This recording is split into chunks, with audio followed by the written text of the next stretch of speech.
आपको ये बताना है कि आपको किस किस चीज से डर लगता है। कोई बच्चा बताए। मनोज अंधेरे से। मनोज को अंधेरे से डर लगता है। अंजू पानी से। अंजू को पानी से डर लगता है।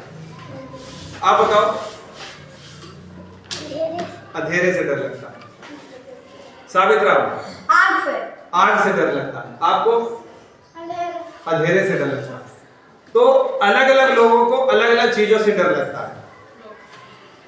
मुझे ब्लड से बहुत डर लगता है। कहीं अगर खून बिखरा हुआ हो, ब्लड हो, तो मुझे बहुत घबराहट होने लगती है।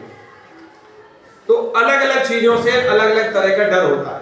आपने सुना होगा कुछ लोग ऐसे होते हैं जिन्हें मिर्गी की बीमारी आती है और उन्हें पानी से बड़ी दिक्कत होती है। वो भी एक तरह की बीमारी है ना। तो अलग अलग लोगों को अलग अलग चीजों से डर लगता है। कई बच्चों ने बताया मुझे पानी से, किसी का मुझे अंधेरे से। अंधेरे से क्या डर होता है? अंधेरे से ऐसा डर होता है जैसे हम रात में टॉयलेट करने उठे, ऐसा लग रहा है हमारे पीछे कोई चल रहा है। तो क्या कोई पीछे चल रहा होता? चल कोई नहीं रहा होता, बस हमें ऐसा लगता है कि हमारे पीछे कोई चल रहा है। हम छोटे थे तो हमें भी अंधेरे से डर लगता था। तो कितने तरह के डर होते हैं? 50 तरह के डर होते हैं, लेकिन हमने कुछ यहाँ पर 7-8 तरह के डर लिखे हैं। और डर को इंग्लिश में बोलते हैं फोबिया। स्पेलिंग क्या है? PHOBIA। फोबिया। फोबिया मींस डर। तो हमने यहां पर 8 तरह के डर लिखे हैं। और ये आपने सुने भी होंगे कि कौन कौन सी चीजों, कुछ बच्चों ने तो बता भी दिए। तो अब स्टार्ट करते हैं। इससे पहला हाइड्रोफोबिया। HYDROPHOBIA। हाइड्रोफोबिया। हाइड्रोफोबिया का मतलब है पानी से डर। मेरी माँ है, उन्हें पानी से बहुत डर लगता है और वो पानी देख के एकदम घबराने लगती है। मुझे भी पानी से डर लगता है। तो इस डर को क्या बोलते हैं? हाइड्रोफोबिया। ठीक। दूसरा है थर्मोफोबिया। थर्मोफोबिया का मतलब है गर्मी से डर।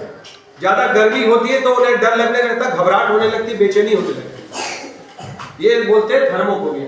तीसरा है हीमोफोबिया। हीमोफोबिया। हीमोफोबिया का मतलब है रक्त से डर। रक्त का मतलब है ब्लड। रक्त का मतलब है खून। कहीं खून बिखरा पड़ा हो तो कुछ लोग ऐसे होते हैं, इन्हें एकदम डर लगता, बड़ी घबराहट होने लगती। उसके बाद है पायरोफोबिया। पायरोफोबिया का मतलब है आग से डर। कुछ लोग आग देख के घबराने लगते, एकदम उनकी हालत खराब हो जाती है। तो उस बीमारी को क्या कहते हैं? पायरोफोबिया। आग से डर लगना। उसके बाद है निक्टोफोबिया। निक्टोफोबिया का मतलब अंधेरे से डर। जैसे कुछ बच्चों ने कहा कि हमें रात में उठते तो हमें अंधेरे से बड़ा डर लगता है, ऐसा लगता है पीछे कोई आ रहा है। तो कोई आ रहा होता है क्या? बस एक डर है।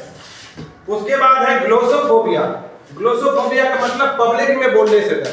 मैं यहाँ खड़े होकर बोल रहा हूँ, सारे बच्चे सुन रहे, बड़ा अच्छा लग रहा, मजा आ रहा, लेकिन किसी को अगर कह दे कि हाँ के बोलो तो एकदम बोल नहीं पाएंगे, है ना। पब्लिक में खड़े होकर बोलने से डर लगता है, उसे बोलते हैं ग्लोसोफोबिया। इसके बाद ऑर्निथोफोबिया। ऑर्निथोफोबिया का मतलब पक्षियों से डर। कुछ लोगों को पक्षियों से डर लगता है, तो डर है। और सबसे लास्ट है एक्रोफोबिया। एक्रोफोबिया का मतलब ऊंचाई से डर। अगर आप 10 मंजिल की बिल्डिंग पे चढ़ जाए और नीचे झांक के देखे तो ये लगेगा ये क्या है ना। अगर कोई आपका रिश्तेदार या कोई भाई बहन या कोई दुबई में रहता हो तो उनसे पूछना कि दुबई में सबसे ऊंची बिल्डिंग कौन सी है? पता है? बुर्ज खलीफा। इतनी ऊंची है कि आप ऊपर चढ़ जाओगे, नीचे देखोगे तो ऊंचाई से डर। इसे बोलते हैं एक्रोफोबिया, ऊंचाई से डर लगना। तो ये इस तरह के 8 तरह के हमने डर लिखे हैं। आप लोगों को अपनी जीके की कॉपी में नोट करना है और उसके बाद कल प्रेयर में ये हम आप लोगों से सुनेंगे। कर लेंगे? ओके।